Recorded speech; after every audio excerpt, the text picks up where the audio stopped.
All right, so we have to get into this. Enough's enough. Are y'all trying to bully Caitlin Clark at this point? Y'all are running around acting like a bunch of bullies right now, and it is out of pocket. It's out of line. We have got to get into it. Chelsea Gray, Asia Wilson, Beckham, and it sounds like y'all threatening Caitlin Clark at All-Star Weekend. It sounds like a threat. Y'all trying to punk her. Y'all trying to bully. Oh, no, we gonna have us talk. Tonight wasn't just a game slipping away. It was the kind of performance that sent shockwaves through the entire league behind the scenes. In a breathtaking burst of brilliance, one generational superstar poured in *14 incredible points in under 2 minutes, tearing apart an elite defense and leaving the arena speechless. While fans celebrated every basket, the television cameras failed to capture the growing tension unfolding beyond the court. Veteran stars and influential figures reportedly struggled to process the stunning display, as competitive frustration quickly turned into a heated confrontation that echoed throughout Team USA and the WNBA. To understand why panic spread so rapidly, you have to revisit that unforgettable 2-minute stretch when a tied game became a masterclass of deep threes, pinpoint passing, and complete offensive control that transformed a fierce battle into total domination. Black lesbians and Asia Wilson. Wow. Let's get right into it, shall we? Like the video, hype the video. Let me know your thoughts in the comment section below and subscribe to the channel. That would mean so much to me. Before we get into this, folks, what's going on in the WNBA when it comes to fans talking shit, being mean, saying not nice things? It happens in all sports leagues. These women are just so emotional and so soft, they can't handle it. They've been begging for 30 years, I want attention, but only good attention. As soon as they get that attention, ooh, this is too much attention. Too many people are saying mean things. Too many people are calling me trash. Too many people are saying I can't make layups. Oh my gosh, that person called me a mean name. They're flipping out. They're going cuckoo, cuckoo, cuckoo. And now they're saying, Kathy Engelbert, you have to do something. Pothole6627 is saying not nice things to me on Twitter. Kathy, say something, please. Oh no. Oh no. A random person. Oh, the horror. Chelsea Gray thinks that because she aired this person out, it's going to make people think twice.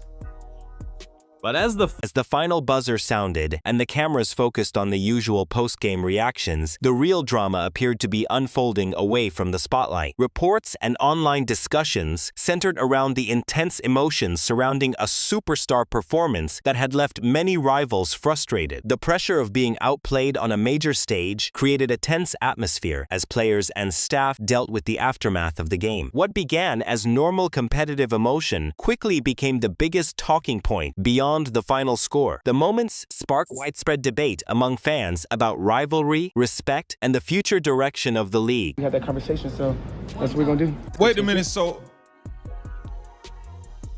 at All-Star, we have to have a conversation. Who you gotta have a conversation with? Caitlin Clark already said what she said.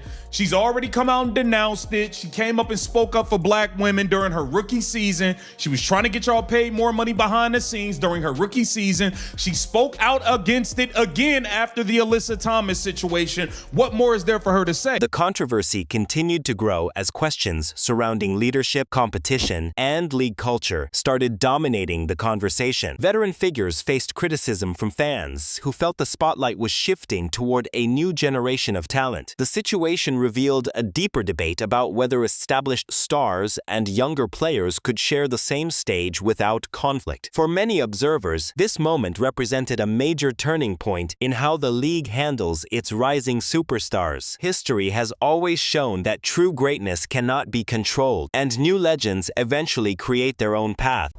That ain't gonna happen.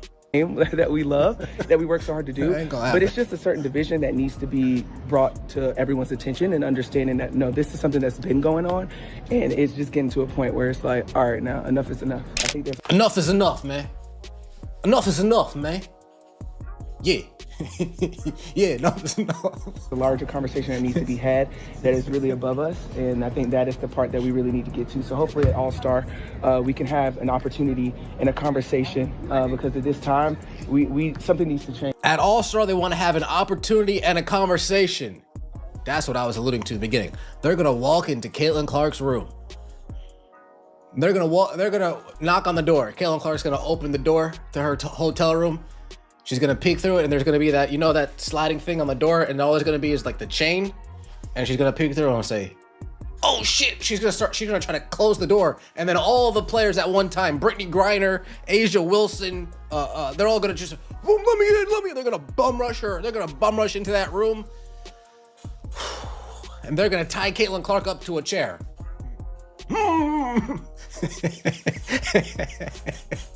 They're gonna tell Caitlin Clark, "You're not leaving this room until you come out and you denounce those pests." The impact of this explosive moment quickly reached league executives and media officials watching the situation unfold. Behind the scenes, discussions began about how to handle the growing attention and the intense public reaction surrounding the controversy. Fans questioned whether the league had been consistent in protecting players and maintaining fairness throughout the season. The debate grew louder as supporters pointed toward what they saw as double standards and unanswered questions. With the spotlight now brighter than ever, the league faced pressure to respond and prove it could handle this new era of attention. Because at this time, we something needs to change. It's actually disgusting.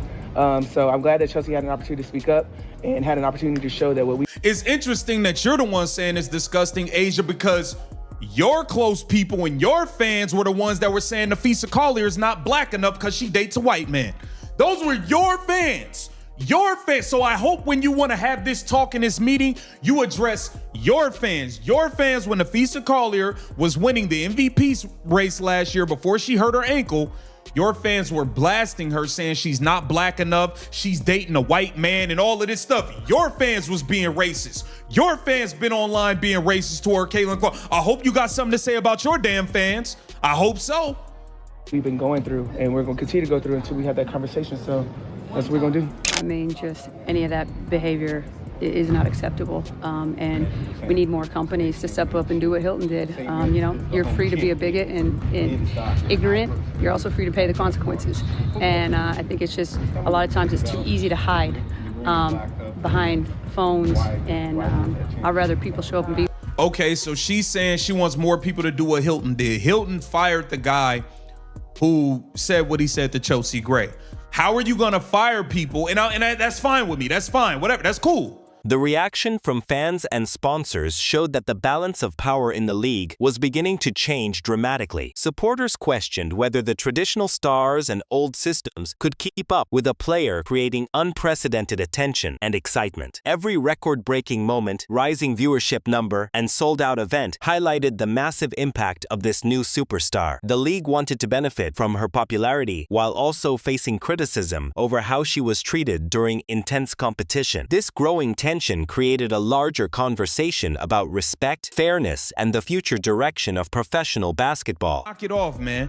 Y'all claim y'all don't want fans, but y'all claim all her fans are racist, but y'all want to reap the benefits and collect more money from her fans, right? So which one is it? Y'all want to have your fucking cake and eat it too, and it's not going down. Like, stop it. Been in touch with the league about this, and if so, have they offered their support? I've talked to so I think I just saw on my phone there's maybe a couple messages, but not directly, no. Silence is just agreement, or sometimes silence is that you just don't want to ruffle feathers, but then you're neglecting a certain population that's actually getting affected by it. So it's in the ball is in their court. I've done my job. I will continue to do my job. My teammates will too, and it's all part of a bigger systemic racism issue that's how it shows up for us as Black athletes. I don't think people quite understand that. I think they see us in uniforms and think, oh, you're just supposed to deal with it. Go for it. Absolutely not. We're still human. We are women that walk this world every single day, trying our best to get to the next level. So it's heartbreaking to see those things happen, but it's also heartwarming when you have a franchise that's behind you 100%. Obviously, there's a lot of eyeballs on what we do now. But I'd rather shed light on cockroaches and let them scatter and get out. old fans, new fans. There's just no place for it in women's basketball or in society in general. So I agree. I'm not like once again, I'm not with racism. I'm not with people being a homophobe. I don't care. Like, I don't care what you're into. But at the end of the day, y'all are labeling an entire fan base racist. Bro, Chelsea Gray was getting crazy messages a week ago, 2 weeks ago, 3 weeks ago, and there's plenty of comments showing the date where it had nothing to do with the Caitlin Clark or Indiana Fever game. And I think it's really, really shady and janky that y'all waited. The public reaction exploded across social media as fans around the world shared their opinions on the unforgettable All-Star Weekend drama. Supporters demanded answers and called for greater accountability from officials and league leaders after the intense discussions surrounding the game. Critics who had questioned the superstar's impact found themselves facing a new wave of attention and debate. This moment became a major turning point, showing how one player's influence could completely change the conversation around the sport. As the old era faced new challenges, the future of the league appeared to be entering a completely different chapter.